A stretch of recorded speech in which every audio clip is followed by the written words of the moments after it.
Welcome back to another episode of Let Us Be Sustainable. I'm Frank. In today's episode, I want to talk about some information that I recently had been made aware of. It's about dominance in dahlias.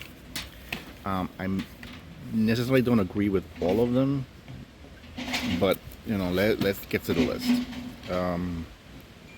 One is single petal on dahlias are dominant. So those happy singles, if you have them in the field and you're self-pollinating or you're hand pollinating, don't cross a single petal to a double, because the majority of the seeds you are going to get are singles, because according to what the breeders are saying, single petals are dominant. So you'll check that one off the list.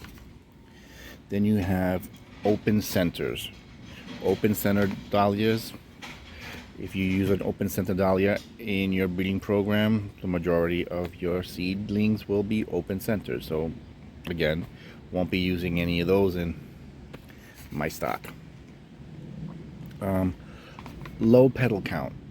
This one I'm not too crazy about. I'm not in agreement with that, because we've gotten so many double blooms from a single petal dahlia. So it's in the genetics. So if we keep breeding for double blooms, the possibility of getting a better quality dahlia is possible. Would I use a single on a double? No, I don't want to. The work has already been done, so I'm going to use a double petaled dahlia and cross it with a double petaled. I'll make sure my singles are another field away from my doubles. But I'm not totally in agreement with the low petal count. Because I think you can always improve on the petal count. But according to some breeders, low petal count is dominant. So we'll just add that to the list. Small blooms. So you're breeding big blooms to small blooms. They're saying that small blooms are dominant. So you'll try to breed to same-sized dahlia forms. Sorry, the helicopter's flying by.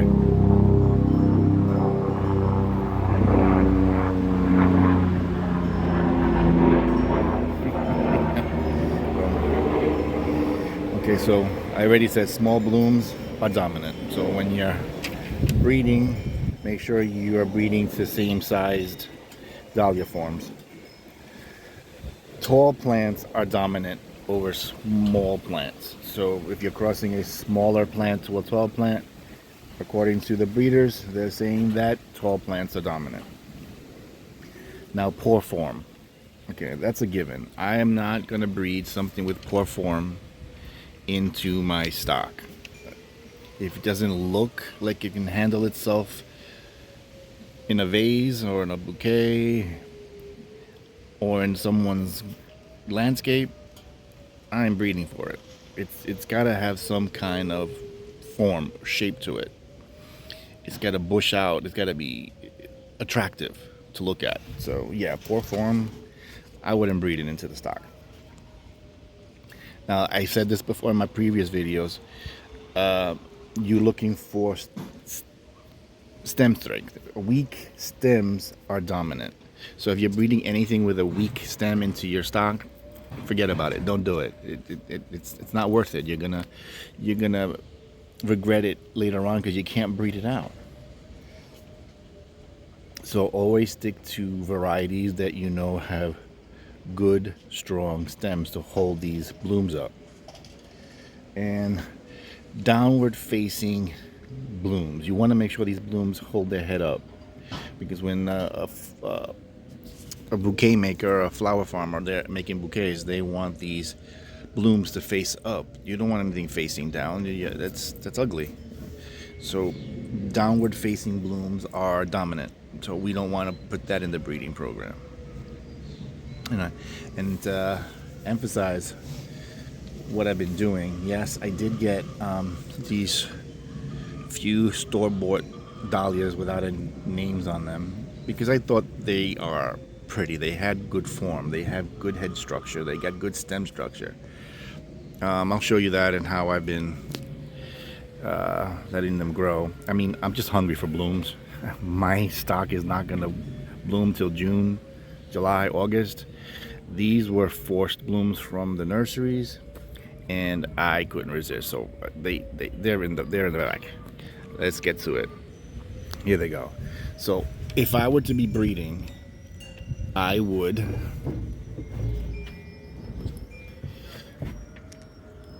put a bag over the bud that I want to save. Once it gets to this size where I can pluck out the centers so they can look like that, then I would take the bag off, gather the pollen from this one, and go to the next one that I've bagged and pollinate. But this would have to be at least this size in order to do the pollination. And then put the bags back on. Either you can use this, you can pollinate with your finger, you can use a paintbrush to gather the pollen in an envelope or in a little Dixie cup, and then go from this bloom to this bloom. I've also used the method that Christine Albrecht uses, and that's selective open pollination, where she cuts all the blooms off and only leaves the blooms that she wants to be crossed. Well, I've done that here. When the bags were off, I let this dahlia, and I placed it near this dahlia after I plucked out the centers, and now it's forming a seed head. So the bees move from this section to this section. There's a barrier here, which would allow more even traffic for this to happen.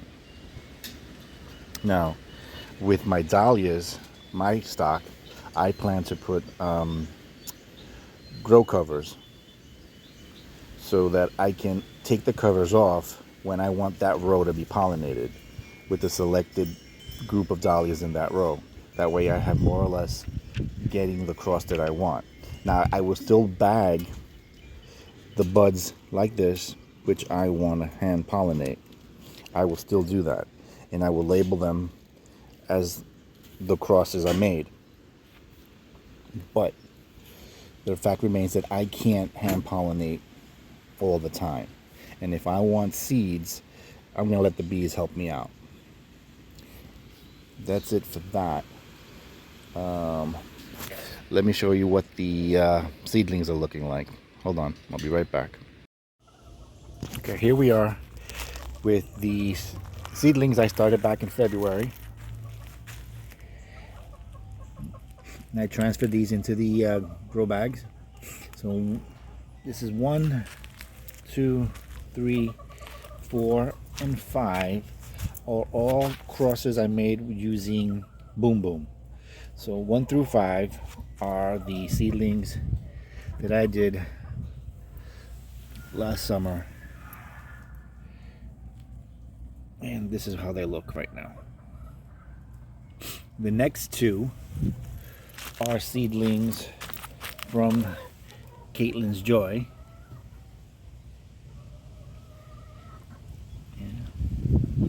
And the last 2 are seedlings from Sylvia. And Sylvia is an orange ball. Caitlin's Joy is a pinkish mauve looking ball. And Boom Boom is a white. And these last 2 are the starts from the seedlings, the seeds I purchased from Fox Point Family Farm. And that entire row is also from that batch of seedlings.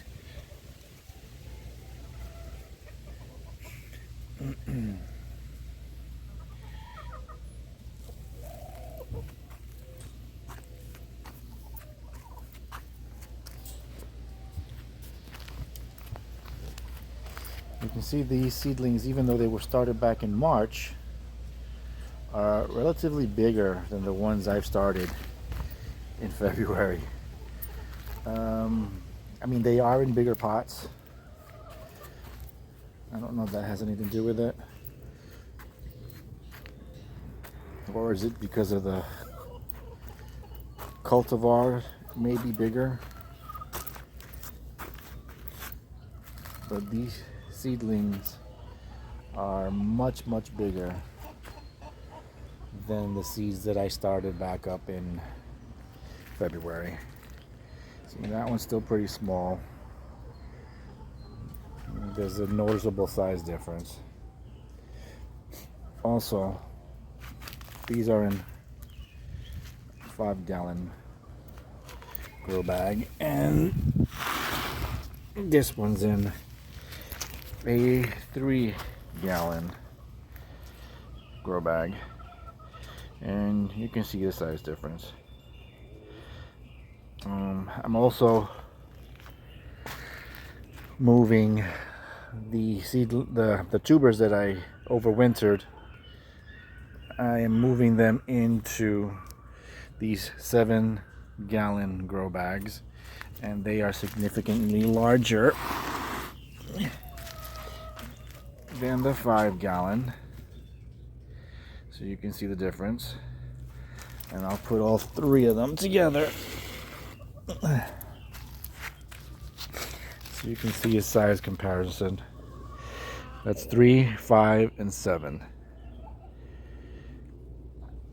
Because the tubers in the 7-gallons already had 1 season in a grow bag, and I wanted to give them a little bit more room, so they got up potted. Whereas these seedlings are just starting out to create tubers, so they can manage their first season in 3-gallon grow bags. And these seedlings are probably gonna have bigger tubers because these grow bags are 5 gallons. But so far, so good. And that's the update that I have for today. Comment, like, and subscribe. Let me know how I'm doing. I will post another video of them in about another week. Hopefully they'll start forming some buds. I want to see blooms. But that's it for now. Thanks for watching, guys.